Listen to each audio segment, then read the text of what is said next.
घडीची सर्वात मोठी बातमी समोर येत आहे. तेल, साबण, शॅम्पू, पावडर स्वस्त होण्यास आता वेळ लागणार आहे. तेल, साबण, शॅम्पू, पावडर स्वस्त होण्यास आता वेळ लागणार आहे.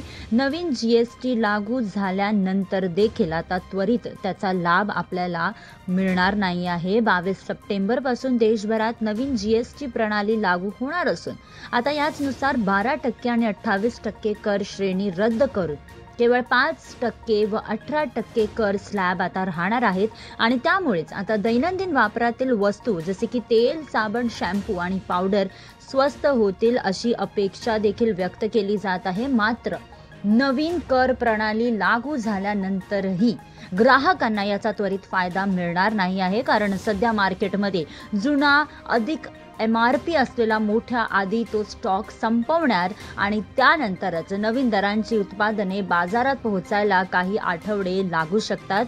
तेल, साबण, शॅम्पू, पावडर स्वस्त होण्यास आता वेळ लागणार. नवीन जीएसटी लागू झाल्यानंतर देखील त्याचा त्वरित लाभ आपल्याला मिळणार नाही आहे.